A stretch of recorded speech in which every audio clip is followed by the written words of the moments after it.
Hi everyone, I'm Grahtles, and welcome to a new episode of City Skylines. This is New Brighton, and the last time we left off, we put in airports. So that was fun. I enjoyed that a lot. It was 4 different airports, the Metropolitan, the International, the Cargo Hub, and the Aviation Club.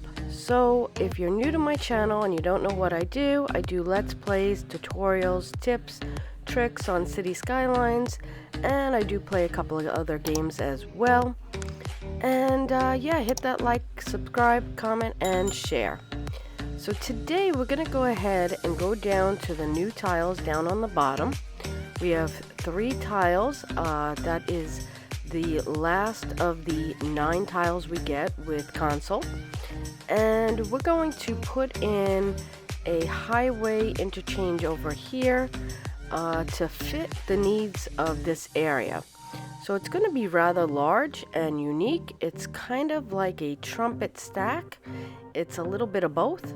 So let's go ahead and get into it. So to start off with, I start narrowing down the highway in between the two.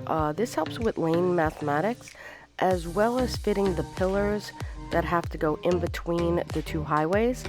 So here I'm just adjusting the height as well, because you can come down a little lower, and I do need to get it over these highways over here.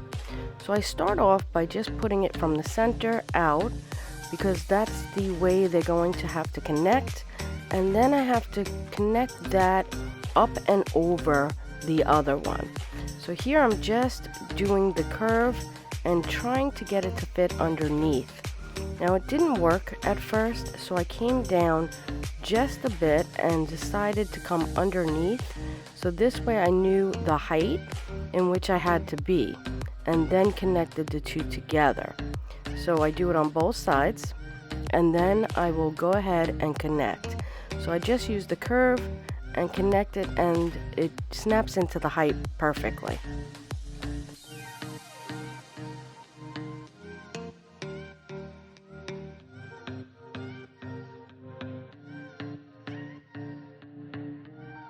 Next, I'm just going to change the direction the highways need to be in. So this way I know where my connections need to be made and what direction they're going in.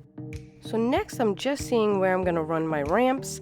And this is a pretty steep height. So I'm trying to step it down without getting this weird bump. Because you do get a bump if it's not placed properly. And I don't want a steep incline as well.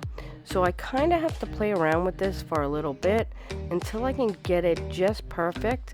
Now as you can see, I got this weird incline and I don't like that. So I do come back, delete it, go back in, and it does take a little bit of time to really get it in perfectly. It's a lot of patience. You have to really play around with it, and I'm also working on a curve. It's not going in straight.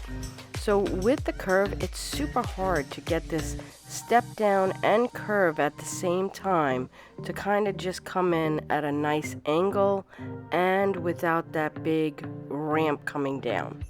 So here I kind of get it in as best as I could possibly get it. It's not as smooth as I really wanted it, and I think I do play around with it later on, but I was kind of satisfied at the moment to just kind of leave it alone. Here I'm just making the connections to this one, and this one was a little bit better because the highway was already raised. It's the one where you have to come from, I think it's like 6 levels with steps to come down and in. That kind of gives you the most problems. So what I did here was I really did just step it down with the 1 at a time level, the elevation tool, and that seemed to be a better solution for me. So now that we put in the stack part of our interchange, it's time to start running the trumpet looking one as well as our on and off ramps. So these are a little bit easier, but they are hard to get a nice circle. So I do start running these down and under, and again the height, it depends on where you started to run your step down on your stack to make sure you can get it in and under properly. So here I do start to do it, and it's not a circle. It looks silly.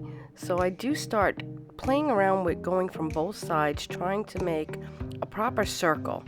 I think I do finally realize that I'm a little too close underneath the stack. I need to come out a little bit further, but I don't remember where I realized that I do need to come straight down a little bit further. I think I did just now, and then turn it in.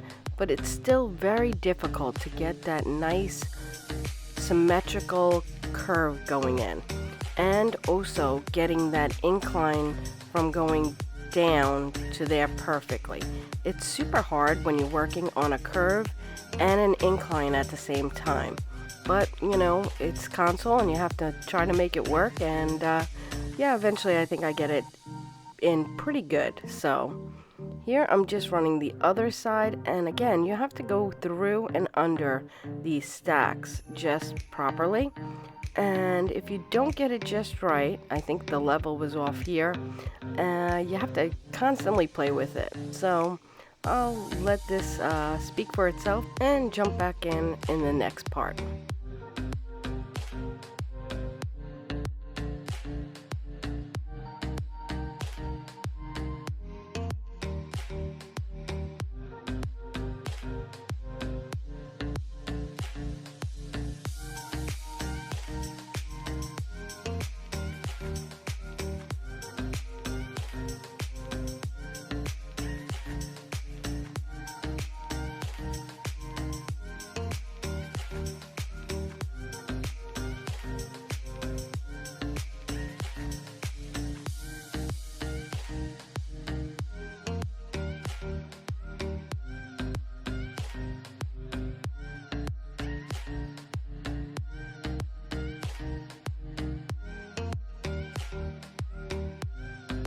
So as you can see, the struggle is real. I kind of left everything in because I didn't want you to think that it was just super easy to put in and that it didn't take a lot of time to actually kind of play around with it to just get it right. It's very difficult on a console to really get the curves and the proper alignment, especially when working on a curve like this. If the highway was a straight highway, I think it would have been a lot simpler to do. But yeah, it's just really difficult. So in here I'm just running the on-off ramps. Those are quite easy. There's not a lot to do with them. You just want to keep them close to the highway itself. And going back to what I was saying before, because this is a curved highway, there's no formula to follow. It would be super easy if you can just set up a formula to say, all right, go up 3, go down 3, and go over. But with the curve, there's no exact formula to follow. You kind of have to just go with your eye and just kind of guide it in as best as you can. So, I mean, I wish I could give you guys a formula to this, but there really isn't any formula. You just kind of eyeball it. I guess my best advice is when you're trying to do something like this big and do highways and stuff, go on your console, put on unlimited everything, and try putting in highways on your own just to practice. That's what I do. And try using highway that's not exactly straight and it's curved, because that'll give you the best, kind of help when you're looking to do something in your city where, your highway curves and you can't change it.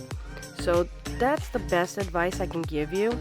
I'm hoping this video will help you out to show you that, you can make a lot of changes as long as you have the money in your city. You can definitely be experimental with it and just try new things. So that's what I like to do. As soon as I have the budget for it, I like to try different highways and different ways of putting things in. Now this is a huge highway. I probably don't need something this big, but in this corner of our tile, there wasn't a lot of building that I wanted to place in here, so I figured why not just try something a little different and something unique and see how it goes. You know, I do want to put an oil industry down underneath, and I just wanted to have fun with this in this corner. So that's why I decided to do something rather large like this, because I didn't have any plans for this corner anyway. So next I just go in and I fix the lane mathematics, and I go in from the 3 to the 2 and making sure everything is proper. Pretty much they're just on the edges where you have the highway connecting to the ramps. So yeah, I just kind of make sure everything is right, because I did take some of that 2-lane a little further down just to give myself some room. So as you can see, I did stuff a little bit differently with this video. I sped it up a little bit, but not in the speed that I usually do my videos.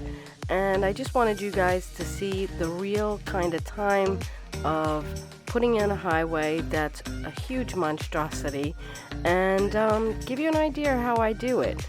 So I hope you liked this video, and if you did, please like, subscribe, comment, and share, and I'll see you guys next time. Bye!